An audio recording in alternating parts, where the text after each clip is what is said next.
ये बनाम मुस्लिम वर्ग को जो है इनको टार्चर करने और इनके खिलाफ साजिश रचने का ये प्रोपगंडा है।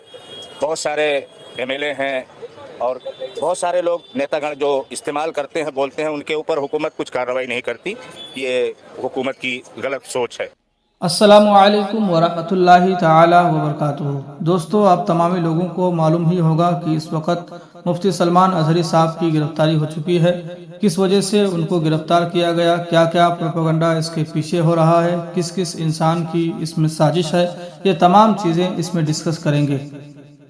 AIMIM के नेता वारिस पठान ने हज़रत मुफ्ती सलमान अजहरी साहब के सपोर्ट में आकर क्या कुछ कहा है और उलमाए कराम ने इस बारे में क्या बयान दिया और क्या कुछ मांगे रखी है, उसको भी आप गौर से सुने। हमसे उलझते हैं, अभी तो करबला का आखिरी मैदान बाकी है, कुछ देर की खामोशी है, फिर शोर आएगा।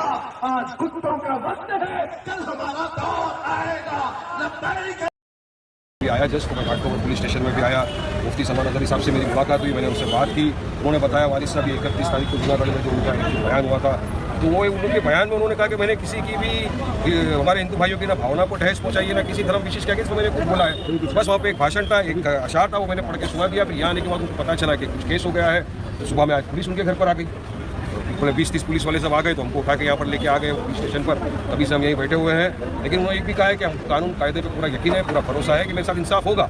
मैंने कोई भड़काऊ भाषण नहीं दिया है, ना मैंने किसी की आस्था को ठेस पहुंचाने का काम किया। और उन्होंने ये भी बोला है कि मेरी तरफ से भी लोगों को बोलना, वारिस भाई के मामला पूरा शांत है, आप शांति बनाए रखिए, कायदे कानून प्रशासन पर पूरा भरोसा रखिए। अभी यहाँ पर हमारे DCP साहब से मिले, सीनियर पुलिस इंस्पेक्टर से हमारी मुलाकात हुई, तो सबने एक ही चीज़ कहा है कि हम पूरी तरह कॉपरेट कर रहे हैं, शांति बना के रखिए। और हमारे यहाँ का मैडम ने गुजरात की पुलिस आई है, तो हम लोग ने यहाँ पर बस तहकीकात किया, चेकअप किया, उनको लेके गए मजिस्ट्रेट के पास, वहाँ से शायद उनको फिर गुजरात मिल जाएगा। कुछ नोटिस को लेकर कुछ इश्यू हो रहा था कि नोटिस देना चाहिए था, उसके बाद 153 भी लगाया है उनके ऊपर कानून। तो ऐसे केसेस में क्या होता है, आमतौर के ऊपर 41A का एक नोटिस दिया जाता है। तो वही बोल रहे हैं कि नोटिस तो हमको दो, नोटिस दो, उसके बाद आप उनको लेकर जाइए ना। नोटिस दो, हमको पूरा कायदे कानून पे, प्रशासन पे पूरा भरोसा यकीन है। हम भी चाहते हैं कि अमन शांति सुकून पूरे देश भर में बना रहे, मगर जो कानून की प्रतिक्रिया है, प्रोसेस ऑफ लॉ है, वो सबको फॉलो करना चाहिए। आपको पुलिस वाले को नोटिस देने को तैयार नहीं है। 41A का हर बार होता है, 41A का नोटिस देना मैंडेटरी है, गाइडलाइंस है सुप्रीम कोर्ट का सब, मगर उन्होंने दिया नहीं। बहरहाल हमको उम्मीद है कि न्याय होगा, इंसाफ मिलेगा। उन्होंने कोई भड़काऊ भाषण दिया नहीं है। और देखिए, इससे भारी भारी भाषण दे चुके हैं लोग यहाँ पर,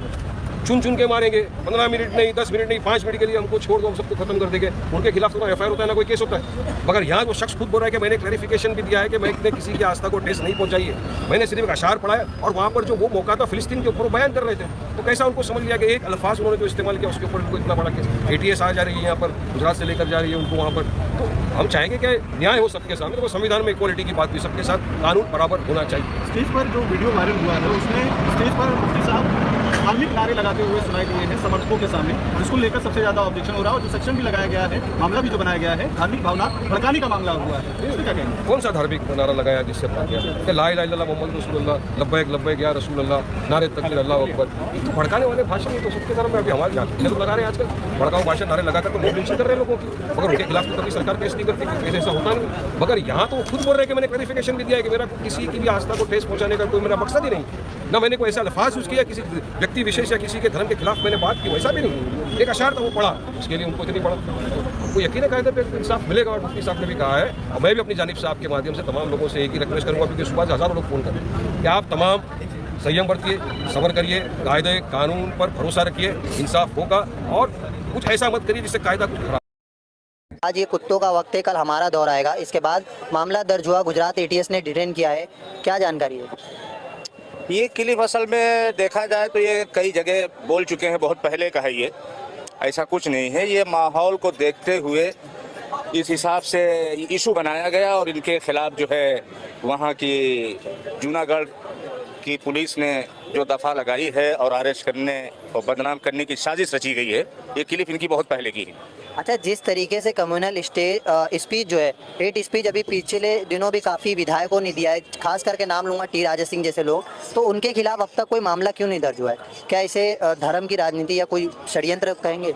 ये बनाम मुस्लिम वर्ग को जो है इनको टार्चर करने और इनके खिलाफ साजिश रचने का ये प्रोपगंडा है।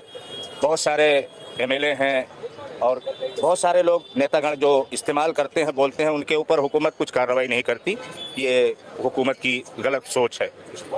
क्या कहेंगे कि लोग भीड़ काफ़ी संख्या में जमा रहे हैं, इस पर क्या हो सकता है कि कुछ लोग अपशब्द कह दे जिसकी वजह से और बड़ा बखेड़ा खड़ा हो जाए? सबसे पहले तो मैं आपका शुक्रिया कि आप हसास मसले पर यहाँ आकर के मुस्लिम लोगों की और साथ ही साथ यहाँ आप मुफ्ती सलमान साहब क़िबला अज़हरी की हिमायत में जो लोग खड़े हैं, ये हक़ है कि हम आह भी करते हैं तो हो जाते हैं बदनाम, वो कत्ल भी करते हैं तो चर्चा नहीं होता। मुफ्ती सलमान अज़हरी साहब क़िबला जमात अहले सुन्नत के मशहूर इस्लामी स्कॉलर हैं और आज ये नौजवान तबका जो आप देख रहे हैं उनकी मोहब्बत में यहाँ आए हुए हैं। आपने इश्क़ रसूल की जो शमा नौजवानों के दिलों में पैदा की है, ये आज उसकी देर है कि आप इतनी भीड़ देख रहे हैं। आपने सवाल किया अफजल साहब कि बहुत सारे MLA MP इस तरीके टी राजा, मैंने नाम भी, हाँ टी राजा, मैं आप तो टी राजा की बात कर रहे हैं। मैं अभी हाल ही दिनों में मीरा रोड के वाक़े पर जिस तरीके से नीतीश राणे, नारायण राणे के बेटे का बयान आया है, आप उसको देख लें। आप उस पर क्यों नहीं केस दर्ज हुआ? FIR की उस पर क्यों नहीं दर्ज की गई? पॉलिटिशियन है तो क्या हुआ? कानून तो सबके लिए है ना, संविधान सबके लिए है, उस पर भी कार्रवाई होनी चाहिए। मुफ्ती साहब क़िबला के जिस बयान को लेकर के ये कुत्तों का दौर आया है, मुफ्ती साहब क़िबला ने किसी का नाम नहीं लिया है। पहली बात तो ये होनी चाहिए कि सिर्फ लफ्ज़ कुत्तों का इस्तेमाल किया है, उन्होंने नाम किसी का नहीं लिया है। फिर जो लोग इस तरीके से वावेला मचा रहे हैं, एक बड़ी आवाज़ को दबाने की कोशिश की जा रही है। आज मुफ्ती सलमान अज़हरी साहब क़िबला एक जमाती सतह पर बहुत उभरते हुए हमारे कायद हैं, इसलिए उनको दबाने की कोशिश के तहत यह कामिल किया गया है। अच्छा, एक लोगों से अपील कर दीजिए कि मुफ्ती अज़हर साहब ने भी जो है अपने ऑफिशियल हैंडल पे बताया है कि लोग सिर्फ दुआएं करें और ऐसा भीड़ जमा करके कोई लॉ एंड ऑर्डर बिगाड़ने की कोशिश ना। देखिए अफजल भाई, हमारे उलमाए किराम तो हमेशा उन्होंने अमन व अमान और साथ ही साथ मुल्क की भाईचारा के लिए उन्होंने हमेशा अपील की है। मुफ्ती साहब क़िबला की तकरीरें आप सुनेंगे ना तो आपको ये महसूस होगा कि मुफ्ती साहब क़िबला मुल्क की जमहूरियत और साथ ही साथ यहाँ के वक़ार के लिए उन्होंने हमेशा बयान दिया है।